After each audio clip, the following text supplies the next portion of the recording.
వ్యయము కానటువంటిది, నాశనము లేనటువంటిది, తరగనటువంటిది, శాశ్వతమైనటువంటిది ఈ యోగం ఏదైతే ఉందో ఇది అహం వివస్వతే ప్రోక్తవాన్.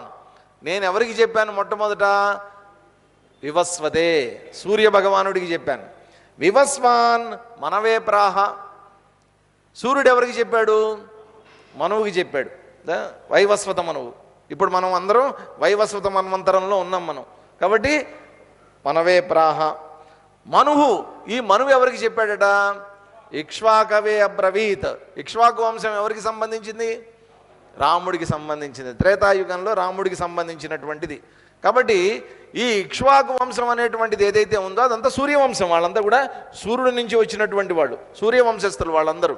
కాబట్టి మనకి ప్రత్యక్షంగా కనిపించేటటువంటిది కదా సూర్య భగవానుడు.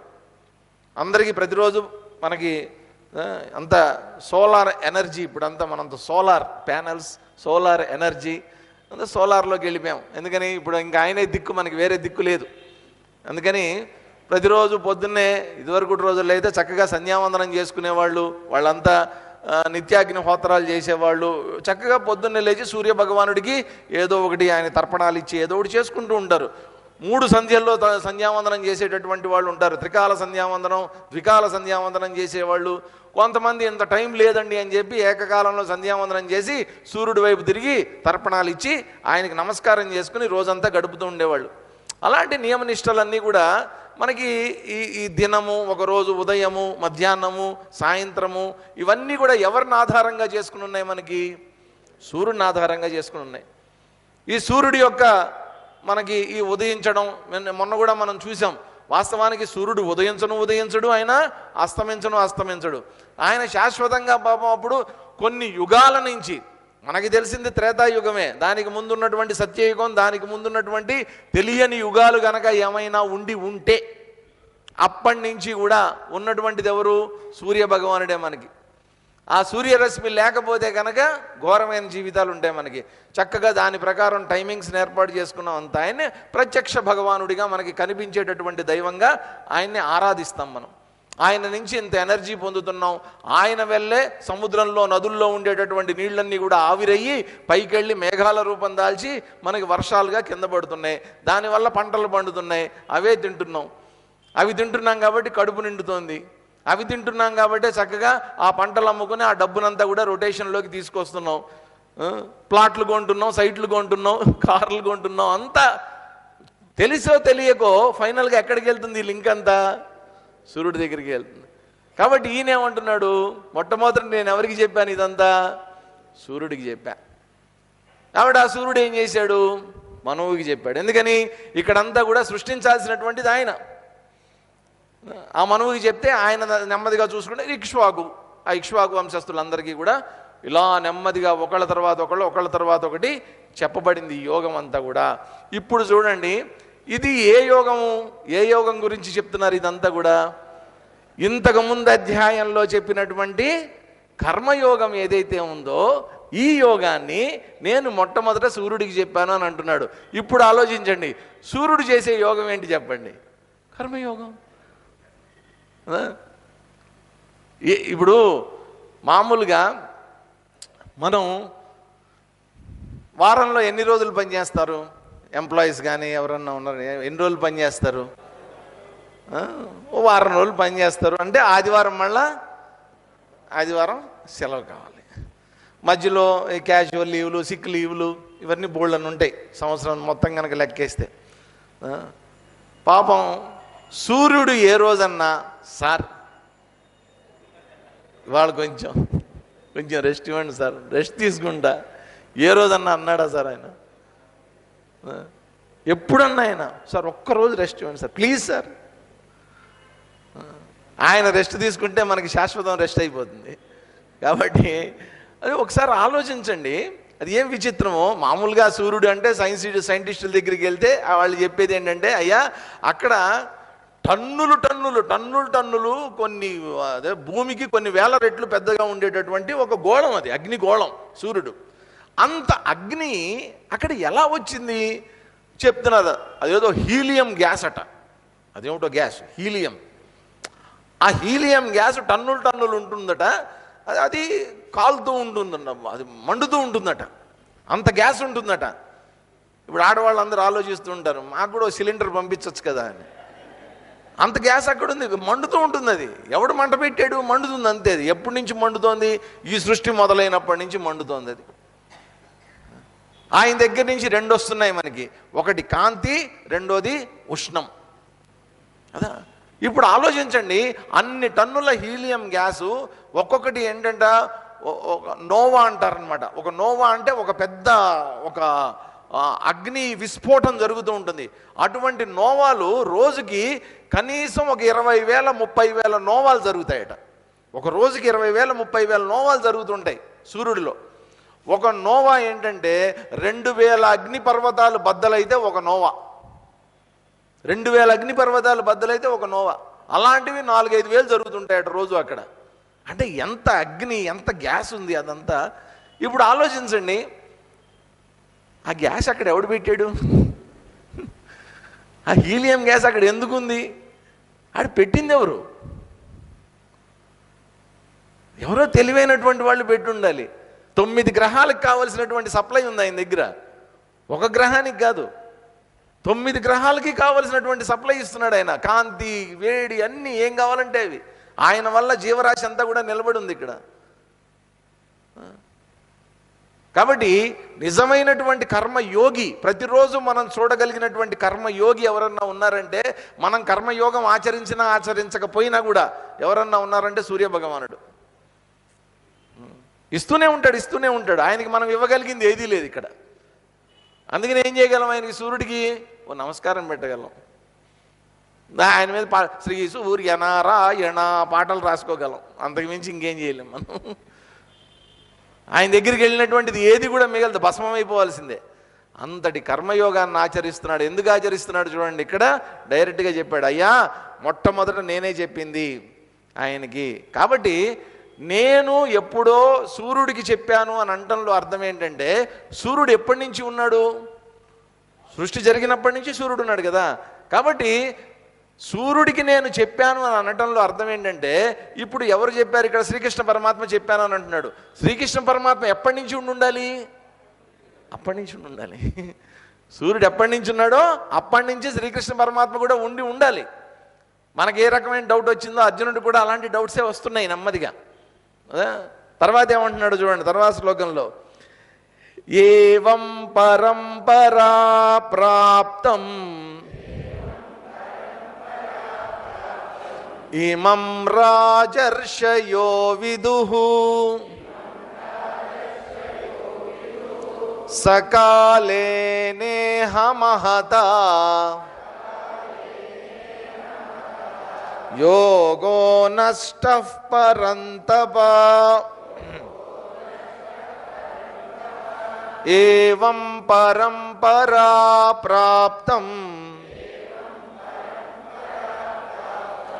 ఇమం రాజర్షయో విదుః సకాలే నేహ మహతా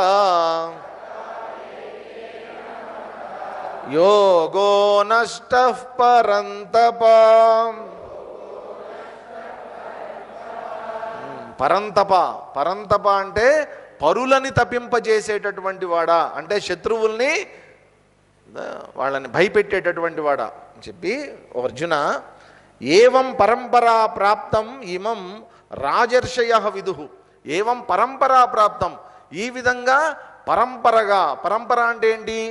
ఒకళ్ళ నుంచి ఒకళ్ళకి, ఒకళ్ళ నుంచి ఒకళ్ళకి, ఒకళ్ళ నుంచి ఒకళ్ళకి.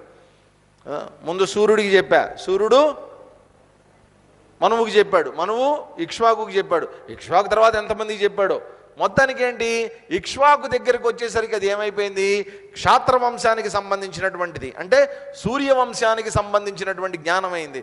అందుకనే సూర్యవంశంలో, ఇక్ష్వాకు వంశంలో చాలామంది ఆ రోజుల్లో ఏంటంటే ఈ జ్ఞానం కలిగినటువంటి వాళ్ళే ఉండేవాళ్ళు. రాజులు, చక్రవర్తులు, వాళ్ళందరూ పూర్వకాలం ఏం జరిగేదంటేనండి, ప్రతి చక్రవర్తి లేదా ఒక మామూలు రాజు కూడా ఏదో ఒక గురువుని ఆశ్రయించి ఉండేవాళ్ళు. ఎందుకని? రాజ్యపాలన, అడ్మినిస్ట్రేషను, ఏం చెయ్యాలి, యుద్ధాలు వస్తే ఏం చెయ్యాలి, ఇదంతా ఒక విషయం.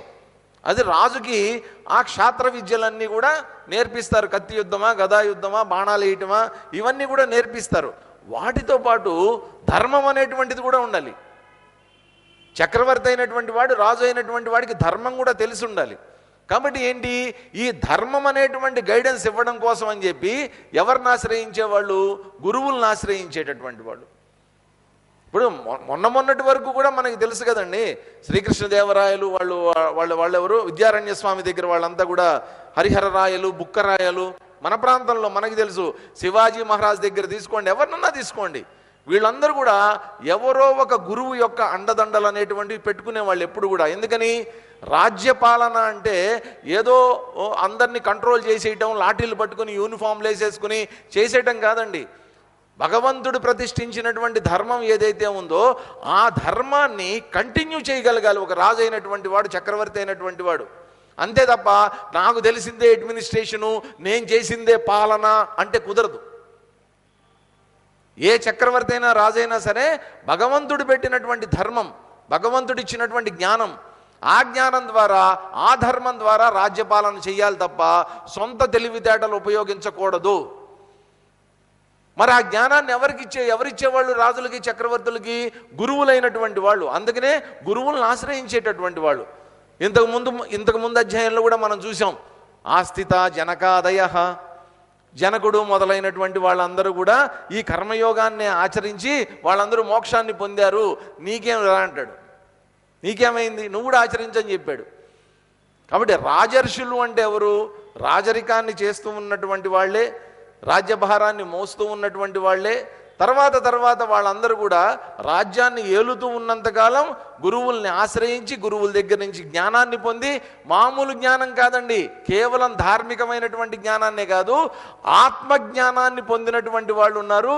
ఆత్మజ్ఞానాన్ని పొంది చక్రవర్తులు, రాజులైనటువంటి వాళ్ళు శిష్యులకి బోధించినటువంటి రాజులు, చక్రవర్తులు ఉన్నారు. కాబట్టి ఒకటే ఆలోచించండి, ఇది ఎవరికో భగవద్గీత లేదా వేదాంతము లేదా ఆధ్యాత్మిక జ్ఞానము ఎవరో సన్యాసులకో, ఆశ్రమాల్లో ఉండేటటువంటి వాళ్ళకో, పీఠాధిపతులకో, మఠాధిపతులకో అని పొరపాటును కూడా అనుకోవద్దండి. మొత్తం మనందరి కోసం రాజులు, చక్రవర్తులే ఆచరించాల్సి వచ్చినప్పుడు, వాళ్ళే ఈ జ్ఞానాన్ని తెలుసుకోవాల్సి వచ్చినప్పుడు మనం కూడా తెలుసుకుని ఉండాలి కదా. కాబట్టి ఏంటి, ఒక అండ అనేటువంటిది, ఒక ఛత్రం కింద మనం పనిచేయాలి. కాబట్టి ఆ ధర్మ ఛత్రం ఏదైతే ఉందో ఆ ఛత్రాన్ని ఎవరు ఇచ్చేవాళ్ళు? గురువులు ఇచ్చేవాళ్ళు. వాళ్ళు ఇచ్చేటటువంటిది ఏంటి రాజులకి? ఈ ఆధ్యాత్మిక జ్ఞానం, ఈ కర్మయోగం, ఈ జ్ఞానయోగం, ఈ భక్తి యోగం, ఇటువంటివన్నీ కూడా రాజులకి చక్కగా తీసుకుని వెళ్ళి, ఆశ్రమాలకి తీసుకుని వెళ్ళి చెప్పి వెళ్ళి రాజ్యపాలన చేయి. ఇంకొకటి, రాజులు కూడా, చక్రవర్తులు కూడా వాళ్ళకి ఏదైనా సరే సంశయాలు వచ్చాయనుకోండి, ధర్మానికి సంబంధించినటువంటి సంశయాలు ఏమన్నా వచ్చాయనుకోండి, వాళ్ళు సొంత నిర్ణయాలు తీసుకునేవాళ్ళు కాదండి, మళ్ళీ గురువులదేనా అడిగేవాళ్ళు. ఆ గురువులు చక్కగా ఇట్లా చెయ్యకూడదని చెప్పి మార్గదర్శకం చేసేవాళ్ళు. ఇమం రాజర్షయో విదుహు, అనేక మంది రాజర్షులు దీని గురించి తెలుసుకున్నారు ఆ రోజుల్లో.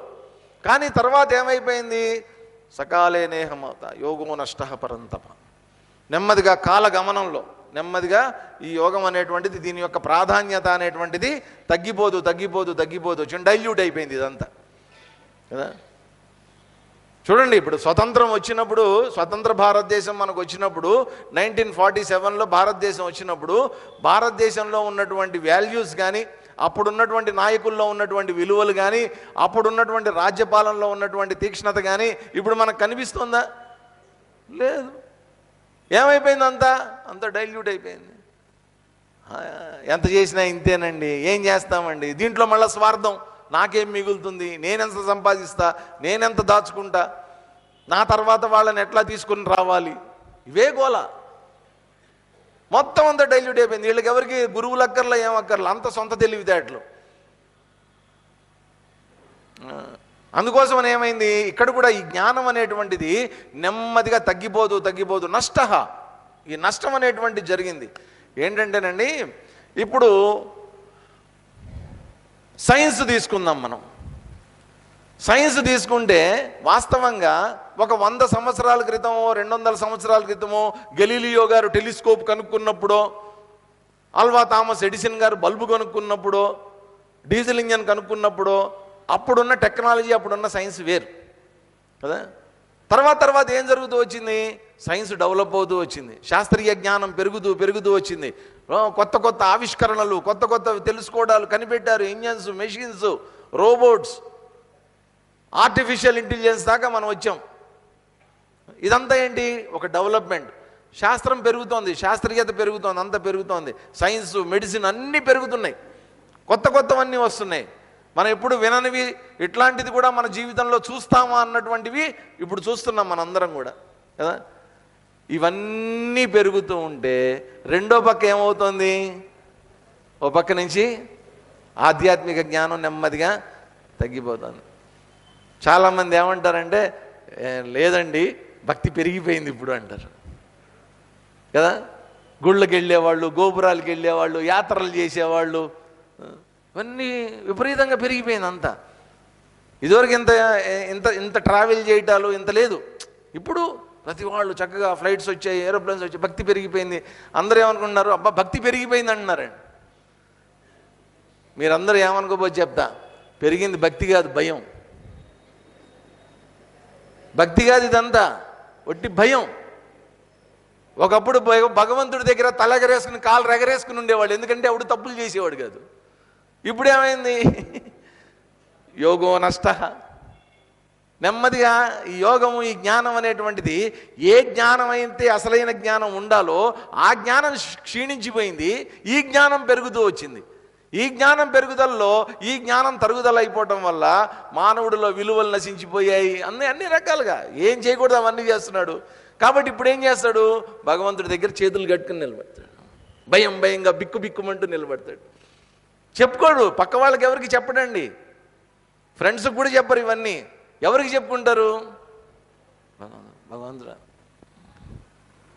వదిలే, చూసి చూడనట్టు వదిలే, నీకేం కావాలి, నేను చేస్తా కదా, నడుచుకుంటూ కొండెక్కాలి అంతే కదా, ఎక్కేస్తా. కొంచెం ఏం చేస్తారు? తిరుపతి వెళ్తారు, తిరుపతి వెళ్ళి చక్కగా గుండు కొట్టించుకుంటారు. నాకు ఇప్పటికీ ఆశ్చర్యం, గుండు కొట్టించుకుంటారు, గోళ్ళు తీయించుకుంటారు. ఇదేంటండి? కాలు ఇస్తావో చెయ్యి ఇస్తాను మొక్కుకోండి, 2000 ఇస్తానండి, మా అబ్బాయికి ఉద్యోగం ఇస్తానండి, ఈ 2000 ఇచ్చేస్తానండి, మొక్కుకోండి.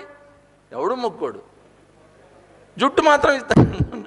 ఎందుకు? మళ్ళా వస్తుంది కాబట్టి.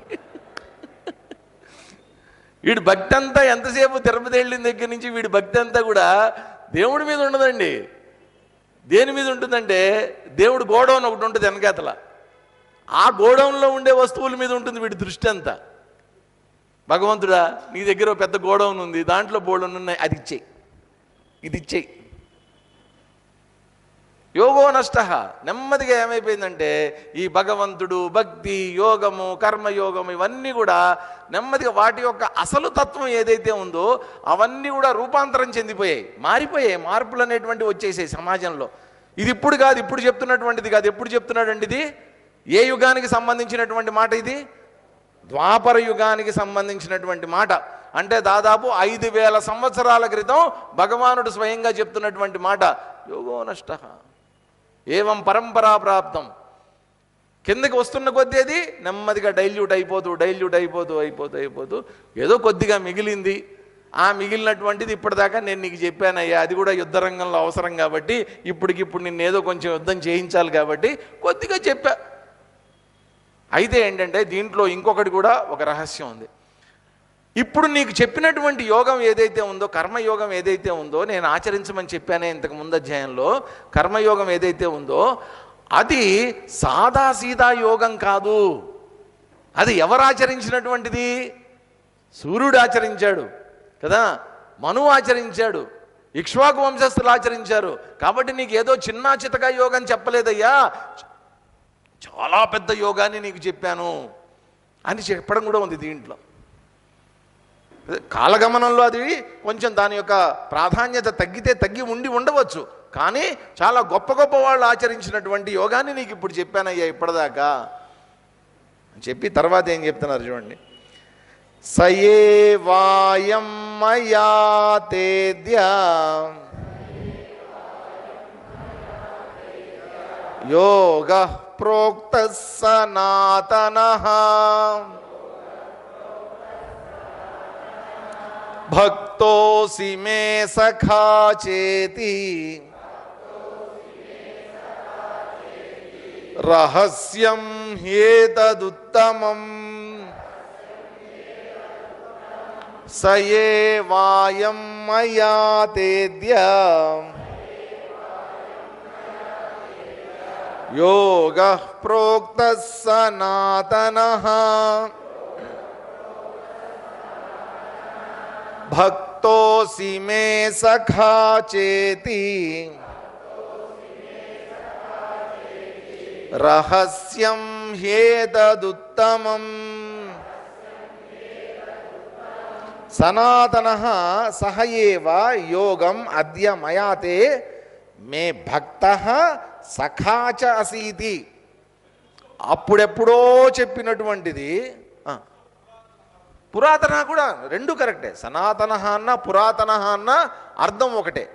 సనాతన అంటే అర్థం నీకు చెప్పాను నేను ఇంతకుముందు. మామూలుగా మనం సనాతనం అంటాం. సనాతనం అంటే ఏంటి? సనాతన ధర్మం అన్నాం. సనాతన ధర్మం అంటే ఏంటి? ఎప్పటి నుంచో ఉన్నటువంటిది.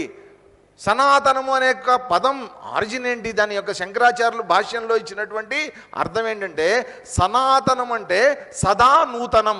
ఇది సనాతనం. సదా నూతనం, ఎల్లప్పుడూ నూతనంగా ఉండేటటువంటిది. ఎప్పటిదో సనాతనం, ఎప్పటిదో అది.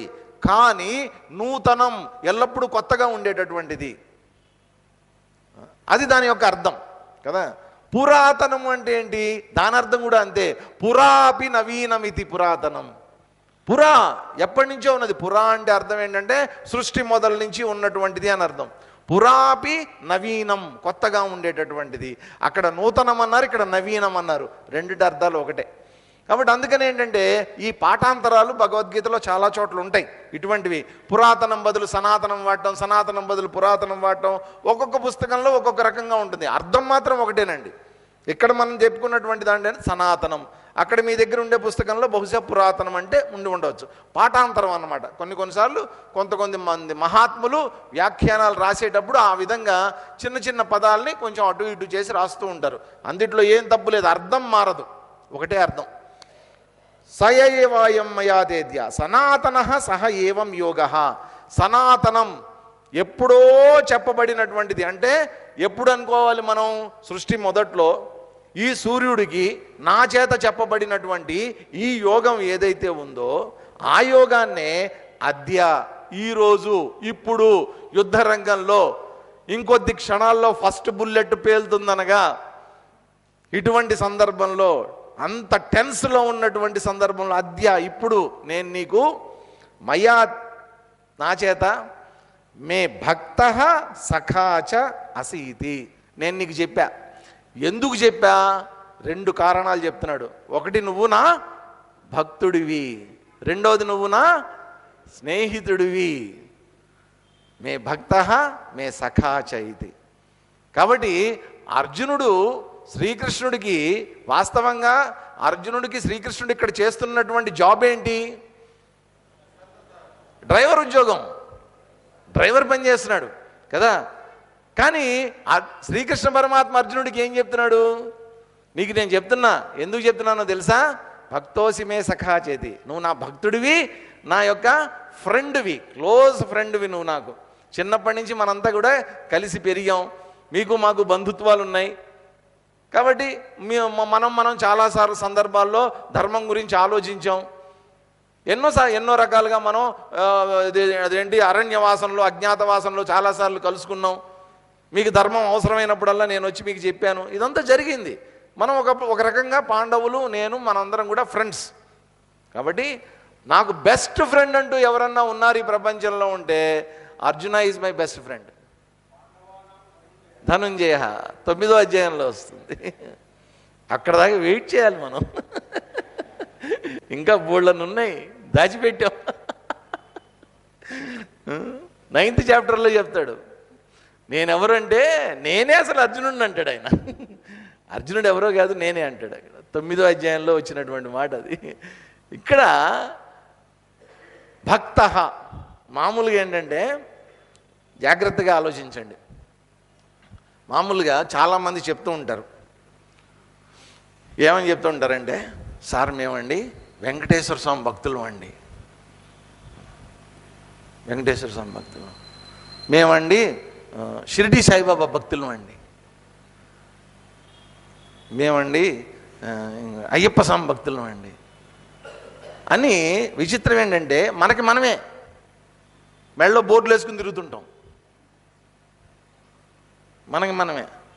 గండి రామకృష్ణానంద స్వామి అంటారనమాట, మనకి మనమే మేము పలానా భక్తుడిని అని చెప్పుకోవడం ఎట్లా ఉందిరా అంటే, ఎవడో ఏదో గవర్నమెంట్ ఆఫీస్లోకి వెళ్ళాట, ఎవడో వెళ్ళి శుభ్రంగా కుర్చీలో కూర్చుని వర్క్ చేయడం మొదలు పెడతాడు.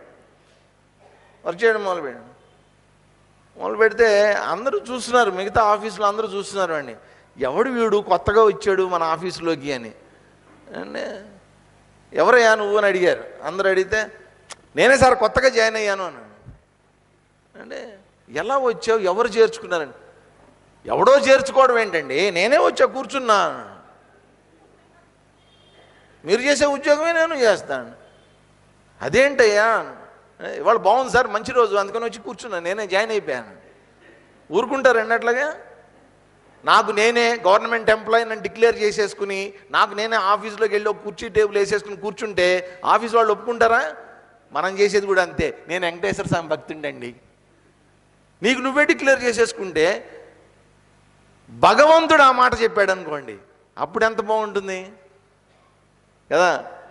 కాబట్టి నువ్వు వెంకటేశ్వర స్వామి భక్తుడివా కాదా అనే మాట ఎవరు చెప్పాలి మనకి? ఆయన ఎప్పుడన్నా చెప్పాడా అండి? పోనీ కళ్ళు అన్న కనిపించి చెప్పాడా, అరే నువ్వు నా భక్తుడివిరా అని? మనం మాత్రం చెప్పేసుకుంటాం, మనకి మనమే డిక్లేర్ చేసేసుకుంటాం, నేను పలానా దేవుడిని భక్తుడిని, ఆ భక్తుడిని, ఈ భక్తుడిని అని. ఇక్కడ చూడండి అర్జునుడు అదృష్టం, మరి ఎన్ని జన్మల రిలేషను అది వాళ్ళిద్దరి మధ్యలో తెలియదు, కానీ భక్తోసిమే, నువ్వు నా భక్తుడివి నాయన. కాబట్టి నిజంగా అర్జునుడికి మొదట్లో అదే కదండి అగ్రిమెంట్, అదే కదా. శ్రీకృష్ణుడు ఏమన్నాడు, నేను యుద్ధ రంగంలో ఉంటా కానీ నేను ఆయుధం పట్టను, యుద్ధం చెయ్యను. అర్జునుడు ఏమన్నాడు ఆయన ఆ రోజున, నువ్వు ఆయుధము పట్టద్దు నాయనా, నువ్వు యుద్ధము చేయొద్దు, కానీ మా పక్షంలో ఉండు. దుర్యోధనుడు ఏం చేశాడు ఆ రోజున, నువ్వు లేకపోయినా పర్వాలా, నీ నారాయణ బలం అంతా నాకు ఇచ్చేసే అన్నాడు ఆయన. నువ్వు యుద్ధం చేయనప్పుడు నువ్వు నాకెందుకు, నేనేం చేసుకుంటా నిన్ను అన్నాడు ఆయన. నువ్వు యుద్ధం చేస్తే నాకు కావాలి, కానీ యుద్ధం చేయకపోతే నాకేం పని నీతో, నువ్వు నాకు వద్దన్నాడు. కానీ అర్జునుడు ఆ మాట అనలేదు చూడండి. అర్జునుడు ఏమన్నాడు, నువ్వు యుద్ధం చేయకపోయినా పర్వాలా, నువ్వు మాత్రం నా పక్షంలో ఉండు, నా వెంట ఉండు చాలు అన్నాడు ఆయన. అందుకని ఆఖరికి రథసారథ్యం చేయడానికి ఒప్పుకున్నాడు ఆయన. కాబట్టి వాస్తవంగా అర్జునుడు అక్కడ రథికుడే, మహారథికుడే, ఆయన ఇక్కడ సారథే. అయినప్పటికీ కూడా వాస్తవంగా వాళ్ళిద్దరి మధ్యలో ఉన్నటువంటిది ఏంటంటే భక్తుడు భగవంతుడికి మధ్యలో ఉండేటటువంటి రిలేషన్ అది మామూలుగా చూస్తే. కానీ భగవద్గీత వరకు చూస్తే వాళ్ళిద్దరి మధ్యలో ఉన్నటువంటి రిలేషన్ ఏంటి, గురువు శిష్యుడు. ఇక్కడ గురు శిష్యులు ఇద్దరు, ఈయన జ్ఞానాన్ని బోధిస్తున్నాడు, అర్జునుడు వింటున్నాడు. శిష్యస్తేహం షాధిమాం త్వాం ప్రపన్నం, నేను నీ శిష్యుణ్ణి అని డిక్లేర్ చేశాడు కాబట్టి నువ్వు నా గురువువి అన్నాడు. గురు శిష్య సంబంధం ఉంది ఒక పక్కన. కాబట్టి ప్రతి శిష్యుడు గురువు పట్ల ఏం కలిగి ఉంటాడండి, భక్తి ఉంటుంది, దాన్ని గురు భక్తి అన్నారు.